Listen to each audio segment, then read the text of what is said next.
ইসকনের founder আচার্য শ্রীল প্রভুপাদের লেখা ছোট্ট একটি গ্রন্থ শ্রীকৃষ্ণের সন্ধানে। সূচিপত্রে আজকের বিষয়বস্তু হল সুখ লাভের সহজ উপায়। আমরা প্রত্যেকেই সুখ অন্বেষণ করছি, কিন্তু প্রকৃত সুখ কি তা আমরা জানি না। আমরা সুখের সন্ধানে কত বিজ্ঞাপনেই দেখি, কিন্তু সত্যি কথা বলতে গেলে আসলে কোনো লোকেই সুখী দেখা যায় না। এর কারণ প্রায় কেউ জানে না যে প্রকৃত সুখের স্তর অস্থায়ী বস্তুর অতীত। এই প্রকৃত সুখ ভগবান শ্রীকৃষ্ণের কর্তৃক অর্জুনের নিকট ভগবদ্গীতায় বর্ণিত হয়েছে। সাধারণত সুখ অনুভব করা হয় আমাদের ইন্দ্রিয়ের মাধ্যমে। উদাহরণস্বরূপ, একটি পাথরে কোনো ইন্দ্রিয় নেই, আর পাথর সুখ দুঃখ অনুভব করতে পারে না। উন্নত চেতনা শক্তি অনুন্নত চেতনা শক্তির চেয়ে অনেক বেশি সুখ দুঃখ অনুভব করতে পারে। গাছের চেতনা শক্তি আছে, কিন্তু সেই চেতনা উন্নত মানের নয়। গাছ হয়তো সব রকম আবহাওয়ায় দীর্ঘকাল দাঁড়িয়ে থাকতে পারে, কিন্তু তাদের দুঃখ অনুভবের কোনো উপায় নেই। যদি একজন মানুষকে শুধু 3 দিন বা এমনকি তার চেয়েও কম সময় গাছের মতো দাঁড়িয়ে থাকতে বলা হয়, সে এসব সহ্য করতে পারবে না। সিদ্ধান্ত হচ্ছে এই যে প্রত্যেক জীব তার চিন্তা শক্তির উন্নতির মাত্রা অনুযায়ী সুখ বা দুঃখ অনুভব করে। ভৌতিক জগতে যে সুখ আমাদের অভিজ্ঞতায় আছে তা প্রকৃত সুখ নয়। একজন যদি একটি গাছকে জিজ্ঞাসা করে, তুমি কি সুখী, এবং গাছটি যদি উত্তর দিতে পারত, তবে সে বলতো, হ্যাঁ, সারা বছর এখানে দাঁড়িয়ে থেকে আমি সুখী। আমি ঝড় তুষারপাত এসব খুবই উপভোগ করছি ইত্যাদি। এসব গাছের নিকট উপভোগ বিষয় হতে পারে, কিন্তু মানুষের কাছে এসব এক অতি নিম্ন স্তরের সুখ। বিভিন্ন রকমের ও স্তরের জীব আছে, আর সুখ সম্বন্ধে তাদের ধারণা ও অনুভূতি সব বিভিন্ন রকম ও স্তরের। মানুষের কাছে এ এক অতি নিম্ন স্তরের সুখ। বিভিন্ন রকমের ও স্তরের জীব আছে, আর সুখ সম্বন্ধে তাদের ধারণা এবং অনুভূতিও সব বিভিন্ন রকমের ও স্তরের।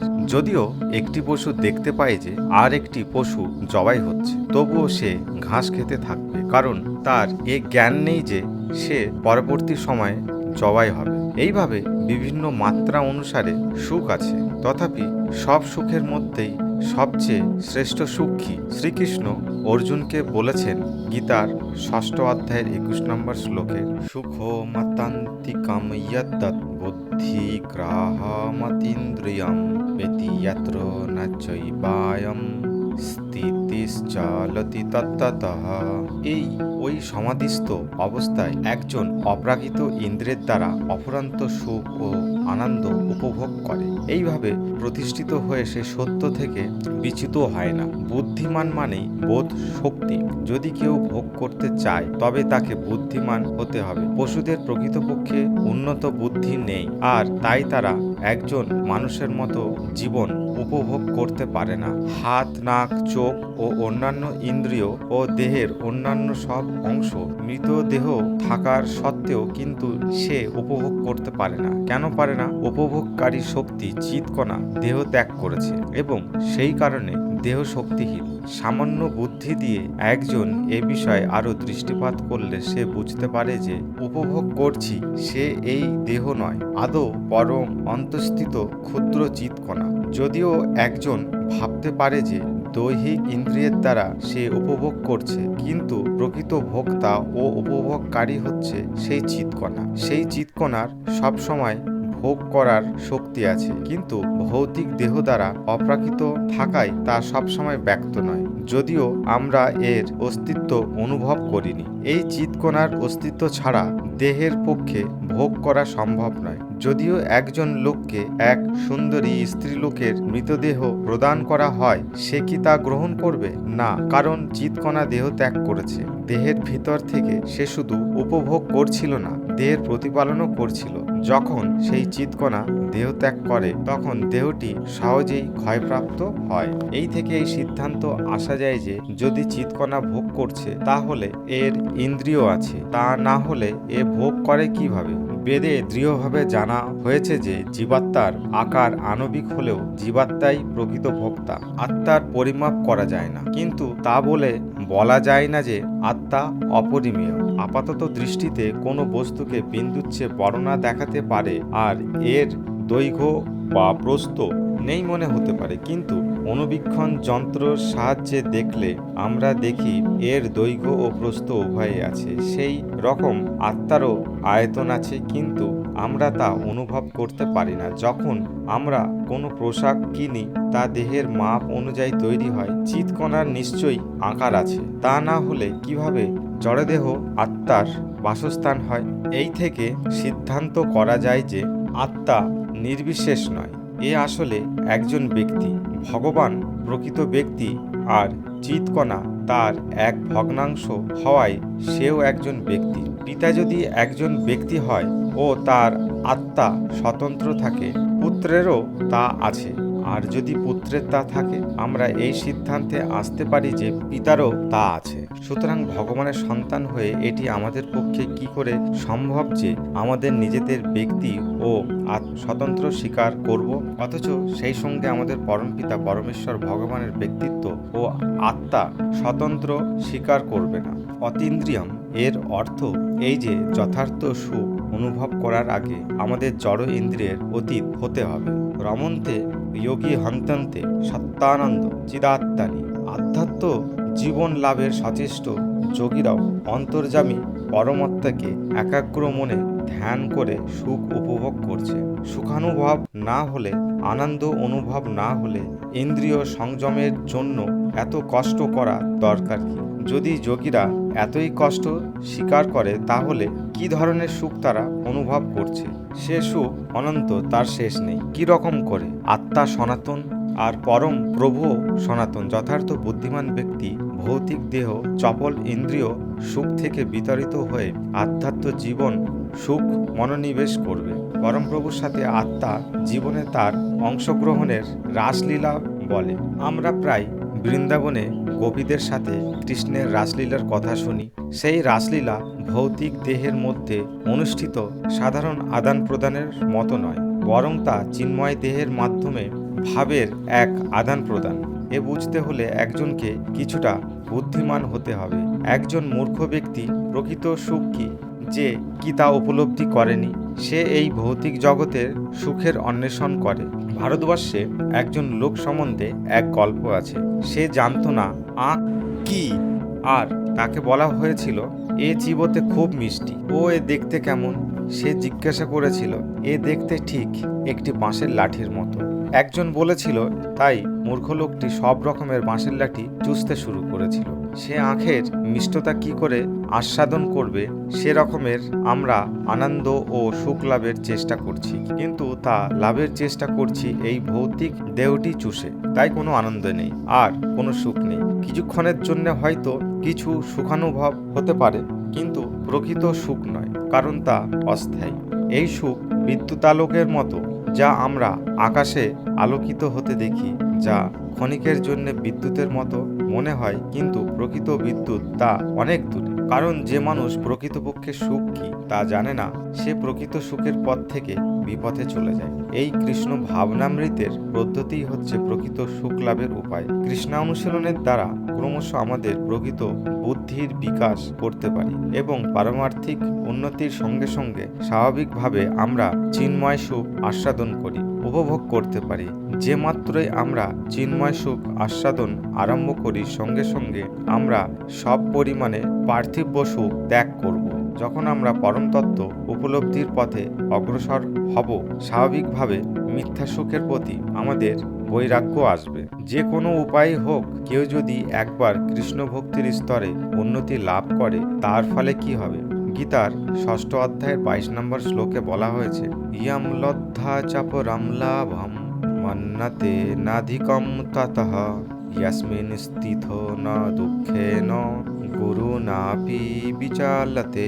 এই স্তর লাভ করে সে মনে করে এর চেয়ে শ্রেয় লাভ কিছুই নেই। এই স্তরে অবস্থিত হয়ে কেউ কখন এমনকি ঘোরতর বিপদেও বিচলিত হন না।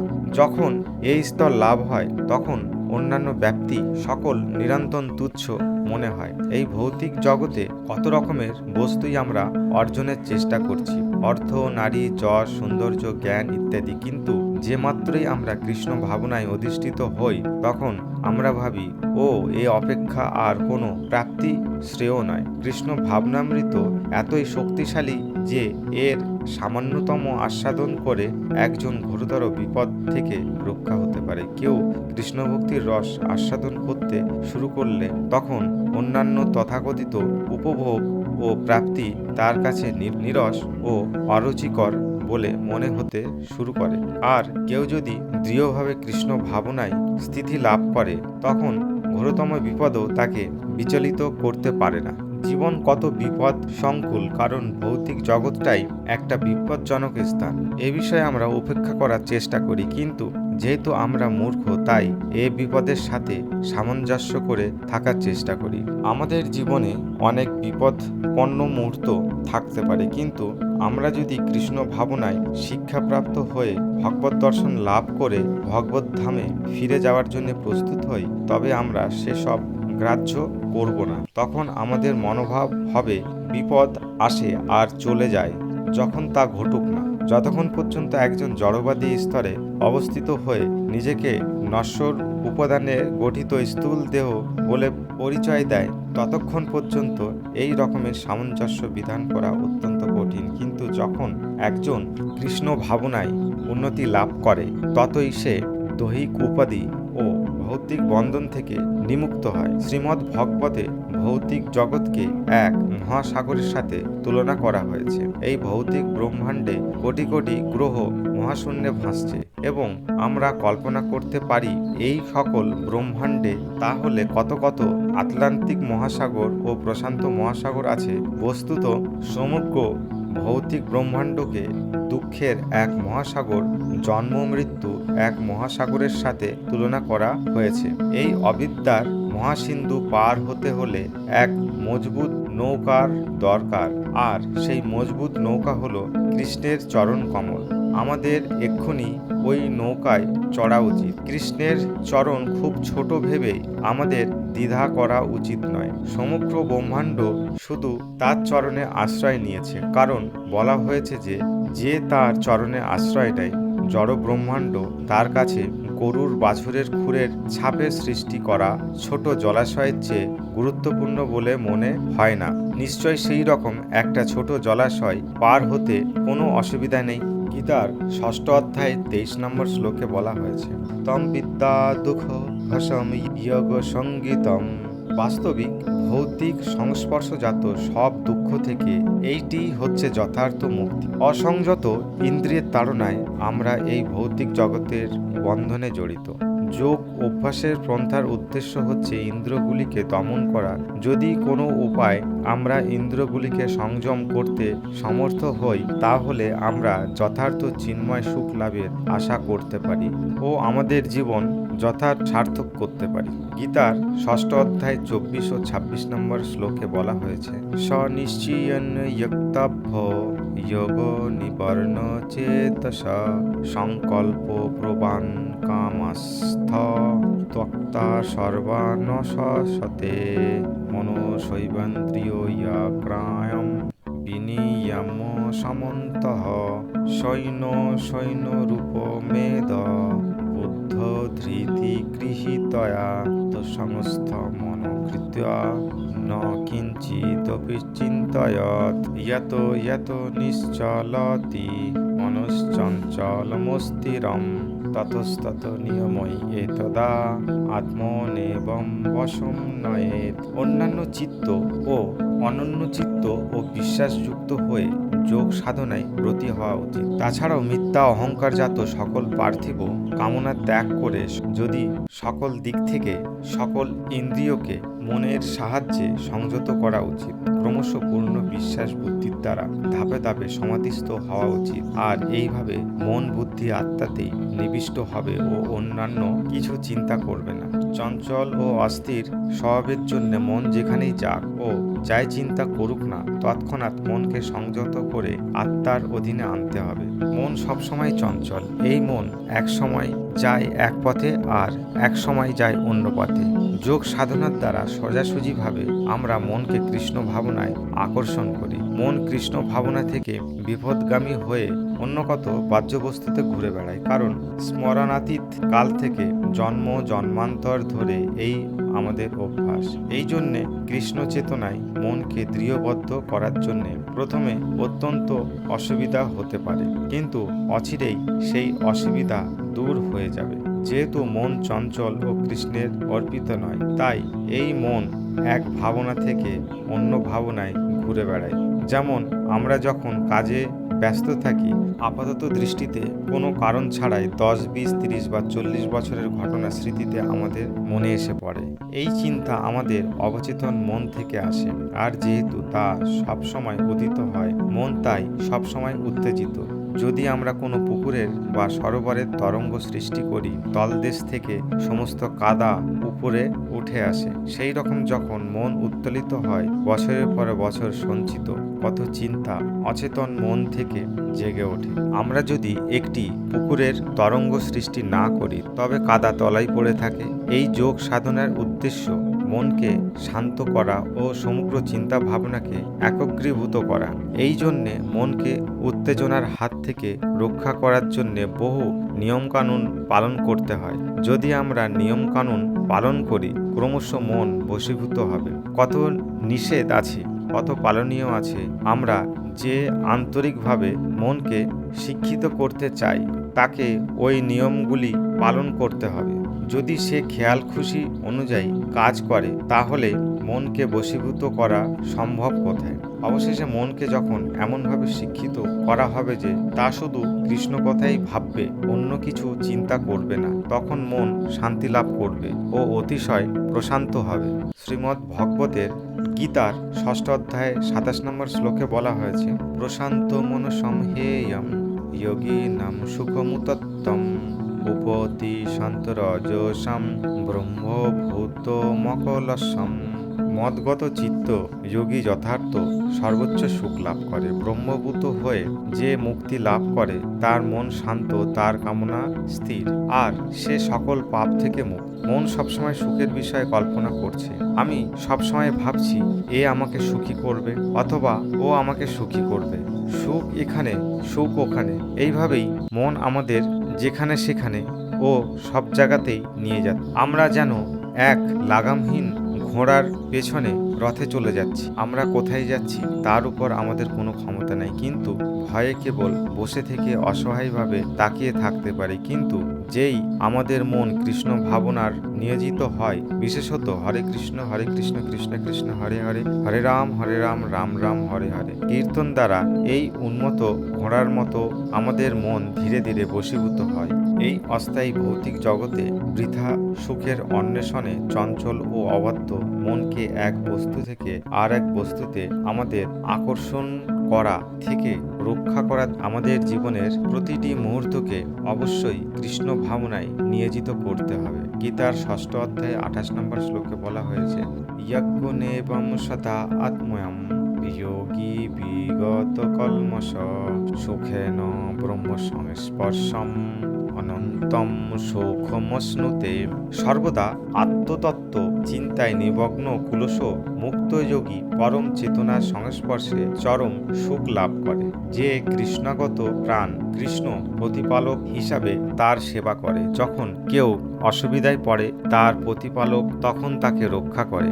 যেমন ভগবদ্গীতায় বর্ণনা হয়েছে, কৃষ্ণ প্রত্যেক জীবের যথার্থ বন্ধু। এই বন্ধুত্ব পুনর্জাগরণের উপায় হচ্ছে কৃষ্ণ ভাবনার পথ। কৃষ্ণ ভাবনা অনুশীলন দ্বারা জড় কামময় আকাঙ্ক্ষার সমাপ্তি হবে। এই কামময় আকাঙ্ক্ষা আমাদের কৃষ্ণ থেকে বিচ্ছিন্ন করে রাখে। কৃষ্ণ আমাদের ভিতরে আছেন, আর তার দিকে ফেরার জন্য তিনি অপেক্ষা করেছেন। কিন্তু আমরা কামুকের মতো জড় বাসনা বৃক্ষের ফল ভোগের জন্য অতিশয় ব্যস্ত। ফল ভোগের জন্য আমাদের এই কামবেগ বন্ধ করতে হবে। আর অবশ্য আমাদের প্রকৃত পরিচয় ব্রহ্ম বা শুদ্ধ চেতনায় আমাদেরকে অধিষ্ঠিত হতে হবে। শ্রীকৃষ্ণের সন্ধানে গ্রন্থটির প্রথম অধ্যায় পাঠ করে শোনানো হলো। পরবর্তী অধ্যায় পরবর্তী ভিডিওতে প্রকাশ করা হবে।